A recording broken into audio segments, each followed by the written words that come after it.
nyata atas bukit Kahala, terang benderang salibmu Tuhanku, dari sinarnya yang menyala-nyala, memancar kasih agung dan restu. Seluruh umat insan menengarah ke arah cahaya kasih yang mesra, bagai pelaut yang garam merindukan di ufuk timur pagi merekam.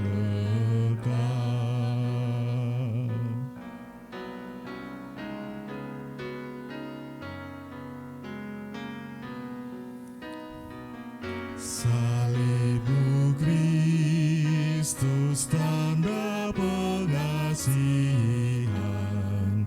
mengangkat hati yang remuk redam, membuat dosa yang tak terperikan di lubuk cinta Tuhan terbenam. Di dalam Tuhan kami balik lahir, insan bernoda kini berseri, teruras darah suci yang mengalir di salib pada bukit Kalvari.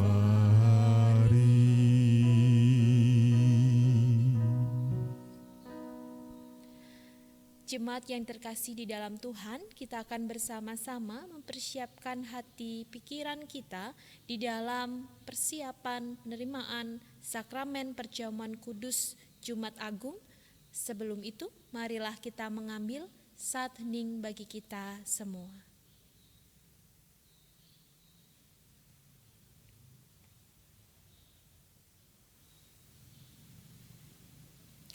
Saat hening selesai, dan kita akan bersama-sama membaca sabda Tuhan yang diambilkan dari Filipi pasalnya yang kedua ayat 5 sampai 11.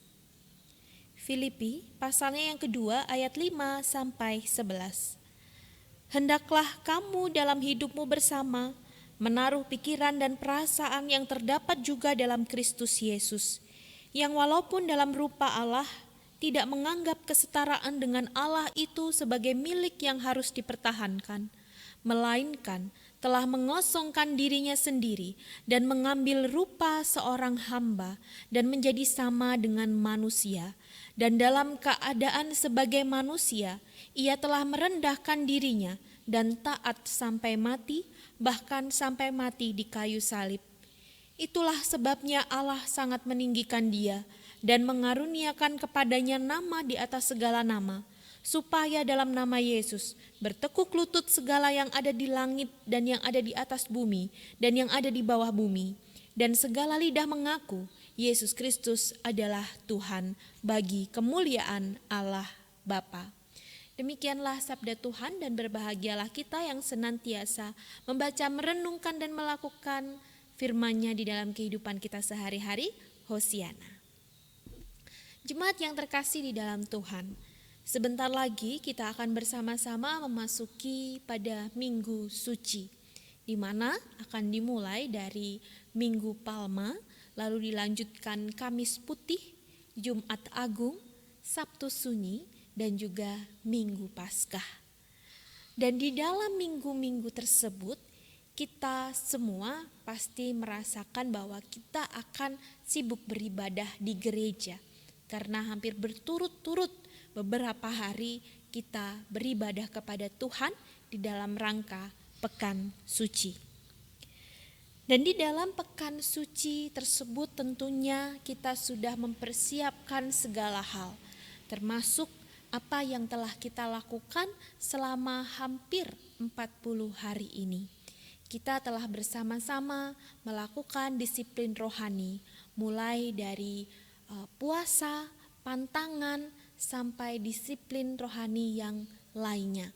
Kita semua melakukannya untuk mempersiapkan hati, juga mengikuti teladan penderitaan Kristus di dalam kehidupan kita.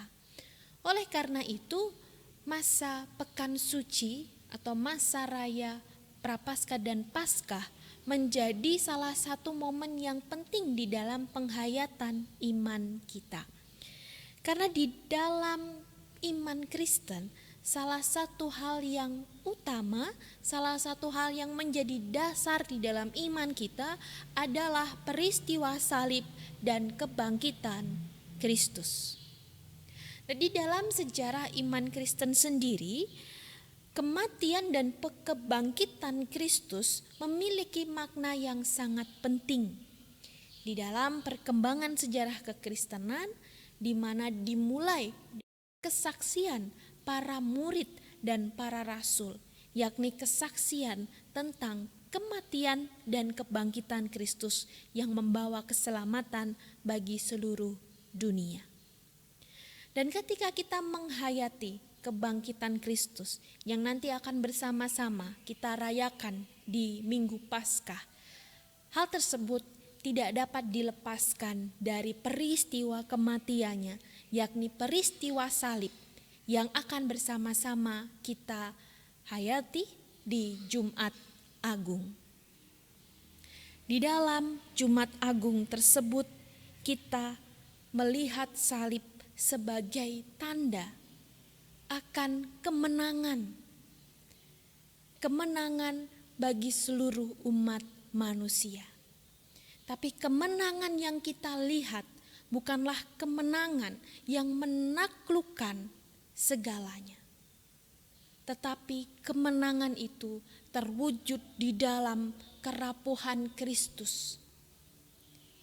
Tubuhnya yang terluka dan darahnya yang mengalir. Itulah tanda kemenangan yang sejati.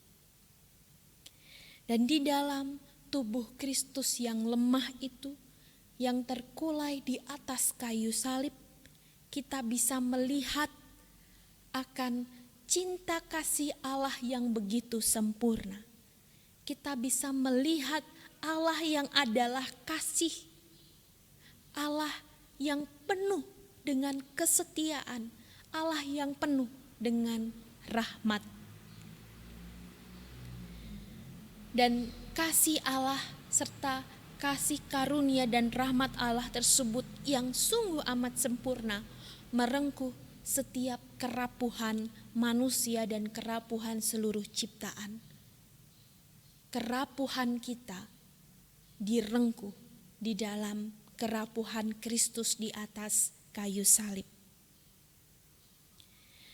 Kristus yang nanti di hari yang ketiga setelah kematiannya, Kristus yang bangkit.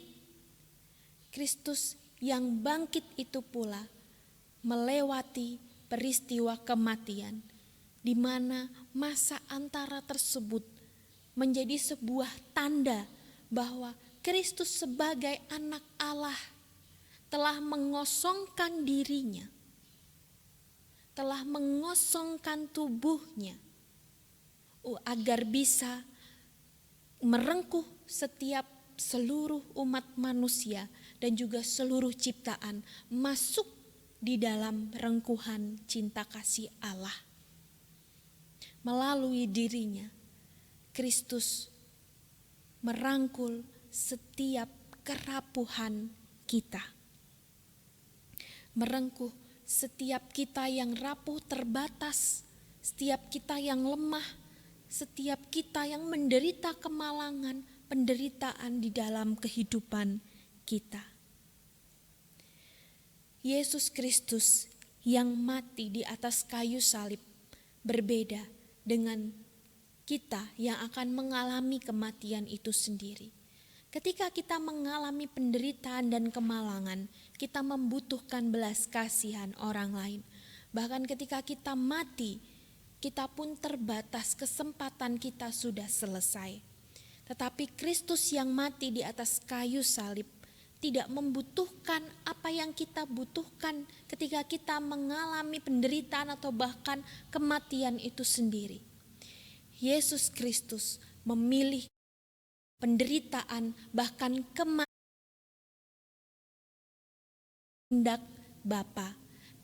Bapa yakni bagi seluruh ciptaan. Di Jumat Agung, di mana kita semua akan menerima sakramen perjamuan kudus, di mana kita akan melihat salib, memandang salib, salib yang menjulang di atas bukit kematian. Tetapi pada saat itulah, bersama-sama dengan Kristus yang disalib, kita menyelami kemanusiaan kita yang terbatas, yang rapuh, yang lemah. Di dalam setiap hidup kita yang saat ini sedang menjalani penderitaan ataupun beban yang begitu berat. Roti dan anggur yang menjadi tanda tubuh dan darah Kristus juga menjadi tanda akan kesetiaan, akan kasih Allah yang rela untuk mengosongkan dirinya supaya kita menyatu di dalam cinta kasih Tuhan. Di dalam kehidupan kita bersama, di tengah-tengah kita harus menghadapi situasi pandemi pada saat ini, Jumat Agung dan perjamuan kudus yang akan kita terima akan menjadi kekuatan bagi kita semua untuk saling melayani satu sama lain. Di mana kita semua dipanggil menjadi hamba Tuhan, menjadi abdi, menjadi pelayan-pelayannya di dalam setiap kehidupan kita, di dalam setiap saat apapun yang kita alami. Kita dipanggil untuk bisa menjadi kekuatan bagi orang lain, untuk menjadi penopang di dalam kerapuhan sesama kita. Marilah kita senantiasa meneladan Yesus Kristus yang mati di atas kayu salib, dan di dalam kebangkitannya kita berharap penuh dan bersandar kepadanya. Jangan sampai kerapuhan dan keterbatasan kita membuat kita minder, membuat kita terbatas segala sesuatunya. Mari kita memandang kembali salib yang menguatkan kita, memanggil kita di dalam rengkuhan cinta kasih-Nya. Amin. Saat teduh bagi kita semua. Kita bersama-sama berdoa. Tuhan Allah kami yang Maha Kasih, Tuhan yang penuh dengan kasih setia, kami mengucap syukur untuk kasih setia-Mu ya Tuhan. Kami semua umat-Mu, Jemaat GKJ Ndakian Palur, yang akan bersama-sama menerima sakramen perjamuan kudus di hari Jumat Agung nanti. Kiranya Roh-Mu yang bertata atas kami, sehingga ketika kami menerima tubuh dan darah Kristus, senantiasa kami memandang akan salib-Mu, kami menyatu di dalam cinta kasih-Mu. Kiranya Roh-Mu pula yang menuntun kami di dalam setiap persiapan kami untuk memperingati akan kematian dan kebangkitan-Mu. Terima kasih ya Tuhan. Di dalam nama Allah Bapa, Putra dan Roh Kudus, kami telah berdoa dan mengucap syukur. Amin. Jemaat yang terkasih di dalam Tuhan, selamat mempersiapkan hati dan hidup kita dan selamat menerima sakramen perjamuan kudus. Tuhan memberkati.